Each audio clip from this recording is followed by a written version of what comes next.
नमस्ते dear viewers. आज के इस वीडियो में हम लोग इलेक्ट्रोमैग्नेटिक इंडक्शन का 8वां वीडियो डिस्कस कर रहे हैं। देखिए, इसके पहले हम लोगों ने फैराडेज लॉ को देखा था, उसका differential form, integral form. Okay, तो देखिए आज के इस वीडियो में हम लोग क्या किए, कुछ न्यूमेरिकल प्रॉब्लम्स को सॉल्व करेंगे Faraday's law of electromagnetic induction के रिगार्डिंग। ओके, तो यहाँ पे देखिए कुछ 3 क्वेश्चंस हम लोग लिए हैं, तो इन तीनों को यहाँ पे बारी बारी से हम लोग सॉल्व करेंगे। तो चलिए यहाँ पे जो अपना सबसे पहला क्वेश्चन है उसको देखते हैं। देखिए सबसे पहला क्वेश्चन है कि in given figure the magnetic flux through the loop is perpendicular to the plane of the coil and directed into the paper. Okay, कह ये रहा है कि ये इस फिगर की बात कर रहा है। इस फिगर में जो मैग्नेटिक फ्लक्स है इस लूप के थ्रू वो परपेंडिकुलर है। ओके, और वो भी पेपर के अंदर डायरेक्टेड है। अगर पेपर के बाहर डायरेक्टेड रहता है ना, आउटवर्ड्स, ओके, तो वो इस प्रकार का सिंबल से रहता। अगर वो इनवर्ड्स मतलब अंदर की तरफ डायरेक्टेड अगर है तो वो इस प्रकार से इस सिंबल से डोनेटेड होता है। ठीक है, सो अपना यहाँ जो मैग्नेटिक फ्लक्स है ना, जो इस लूप से लिंक्ड है वो अंदर की तरफ है, परपेंडिकुलर भी है और अंदर की तरफ है। ठीक है, it is varying according to this relation. ये यहाँ पे एक रिलेशन गिवन है, phi is equal to 3t square plus 4t plus 1। Okay, इस रिलेशन के अकॉर्डिंग जो है अपना मैग्नेटिक यहाँ पर जो फ्लक्स है, मैग्नेटिक फ्लक्स वो वेरी कर रहा है।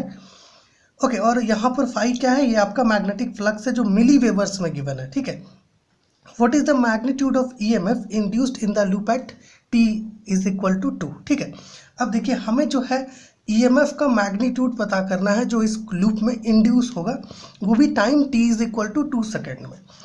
अब देखो यहाँ पे हम लोग करेंगे क्या, बेसिकली देखिए यहाँ पर EMF जो इंड्यूस होगा, ठीक है, EMF इंड्यूस्ड ये बेसिकली इक्वल होगा किससे, rate of change of magnetic flux से, है ना, rate of change of magnetic flux. Okay, rate of change of magnetic flux से आपका जो है EMF इंड्यूस्ड इक्वल होगा। ओके, सो सबसे पहले हम लोग पता करते हैं rate of change of magnetic flux. Okay, rate of change of magnetic flux जो बेसिकली आपका इक्वल होगा किससे, d∅dt से। ओके, और चूंकि अपने पास जो यहाँ पर वेरी मतलब रिलेशन जो गिवन है जिससे मैग्नेटिक फ्लक्स वेरी कर रहा है वो गिवन है phi इज इक्वल टू, तो उसको यहाँ पर पुट करते हैं क्या, 3t square plus 4t plus 1 अपने पास ये रिलेशन गिवन है। इसको डिफ्रेंशिएट करेंगे तो हमें यहाँ पर rate of change of magnetic flux मिल जाएगा। ठीक है, सो डिफ्रेंशिएट करें तो क्या होगा 60, और इसको डिफ्रेंशिएट करेंगे तो 4 होगा, है ना, 60 प्लस 4 आ रहा है। सो जो EMF इंड्यूस होगा आपका इस कॉइल में वो EMF कितना होगा, 60 प्लस 4, क्योंकि EMF जो इंड्यूस हो रहा है वो rate of change of magnetic flux से इक्वल होता है। ओके, अब देखिए हमें इंड्यूस्ड EMF जो चाहिए वो t is equal to 2 second पर चाहिए, है ना। तो करेंगे क्या, यहाँ पे हम लोग पता कर लेंगे at t is equal to 2 seconds d∅dt is equal to, हम लोग क्या करेंगे, यहाँ जो वेरिएबल t है इसके जगह पर 2 रख देंगे, तो 6 इंटू 2 प्लस 4 क्या हो जाएगा 16। ओके, इट मीन्स है कि यहाँ पर हमें जो rate of change of magnetic flux मिल रहा है at time t is equal to 2 second, वो मिल रहा है 16 मिली वेबर, है ना, मिली वेबर ही गिवन है, milli weber per second. Okay, इतना मिल रहा है। सो अगर मान ले कि let E be the EMF induced, okay, then ये EMF किससे इक्वल हो जाएगा, d∅dt से इक्वल होगा, and that is 16 milli weber per second. ठीक है, सो ये अपना फर्स्ट क्वेश्चन था, है ना। हम लोग बेसिकली सिंपल टाइप्स के क्वेश्चंस को यहाँ पर लिए हैं। ओके, और फिर हायर लेवल तक लेके चलेंगे। अब चलते हैं अपने दूसरे क्वेश्चन की तरफ। सेकेंड क्वेश्चन क्या है, how many volts are generated in a wire of 10 centimetre long, okay, which cuts directly across a magnetic field of flux density इतना weber per metre square if it moves at a speed of 2 metre per second. थोड़ा इसे जो है यहाँ पर हमें देखना होगा।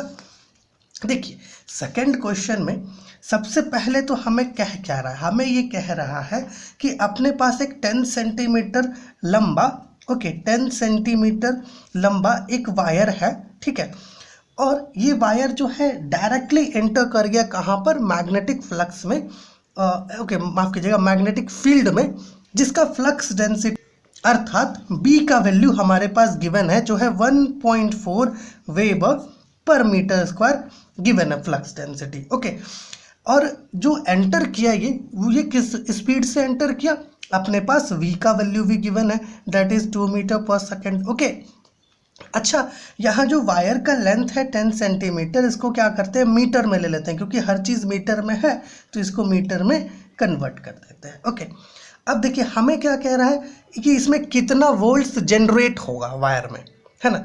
देखिए वोल्ट्स जनरेट होने का मतलब यह है कि इसमें कितना ईएमएफ इंड्यूस होगा, कितना ईएमएफ जनरेट होगा।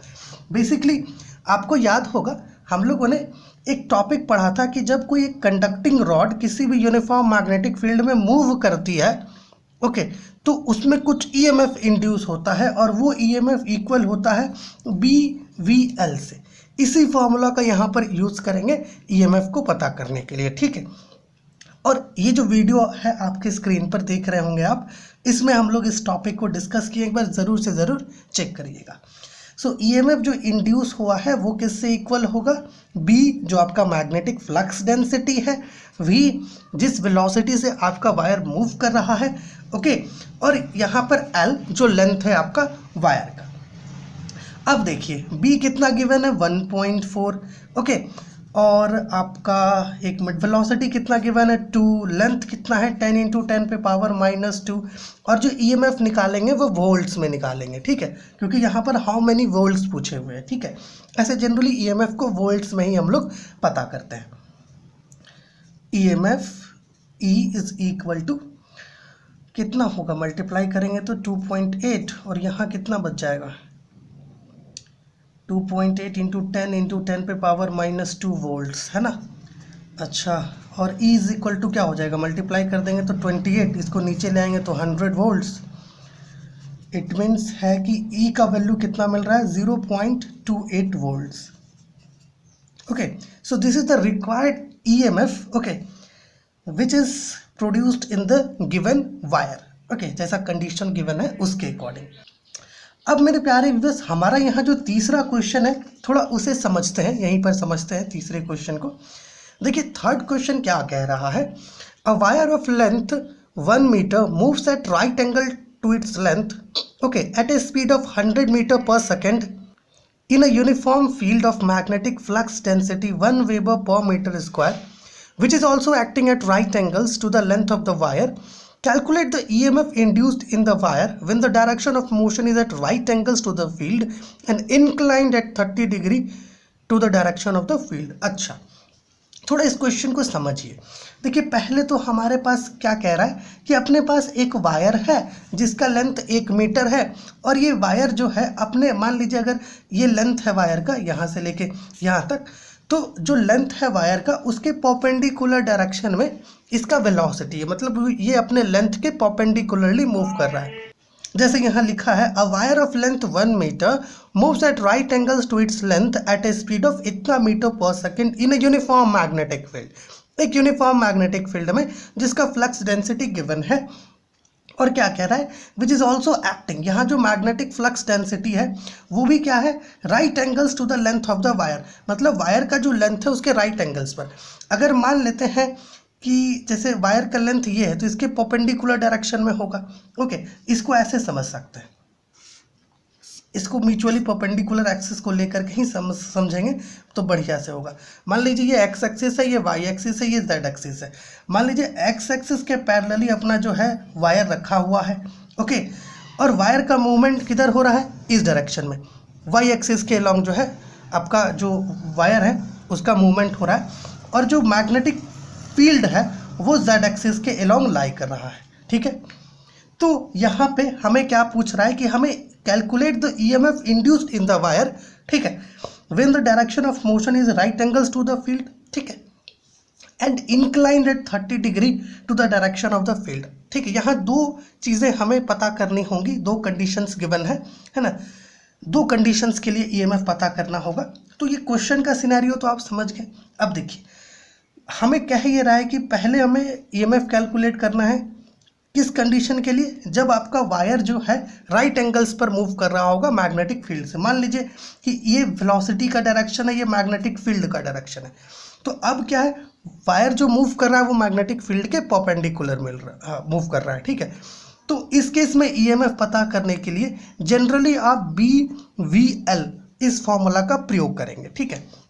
और ये चीज़ हम लोग कहाँ पढ़े थे, ओके, कंडक्टिंग रॉड जब किसी भी यूनिफॉर्म मैग्नेटिक फील्ड में मूव करता है तो उसमें कुछ ईएमएफ इंड्यूस होता है, ओके। वहाँ पर हम लोग सेम सिनेरियो लेकर के ये फॉर्मूला डराइव किए थे, E = BVL, ओके।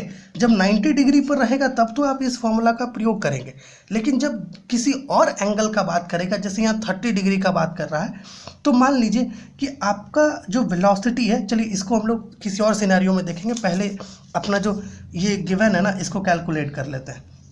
सबसे पहला, when wire is moving at right angles to given magnetic field, इस केस में ईएमएफ पता करने के लिए आप सिंपली इस फॉर्मूला का प्रयोग कीजिए।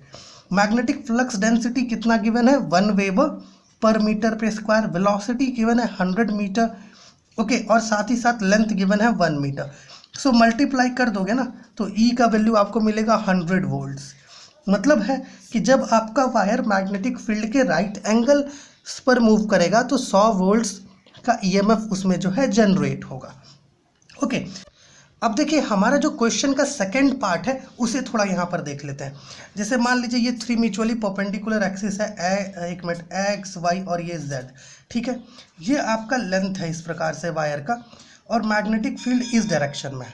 तो दूसरा क्वेश्चन में क्या कह रहा है कि जो वेलोसिटी है ना वो अगर मैग्नेटिक फील्ड के राइट एंगल्स पर ना हो करके अगर 30 डिग्री के एंगल पर है, ओके, तो उस केस में आपका जो ईएमएफ इंड्यूस होगा इस वायर में वो कितना होगा। तो देखिए इसके लिए क्या करेंगे, इस वेलोसिटी का 2 कंपोनेंट ले लेंगे।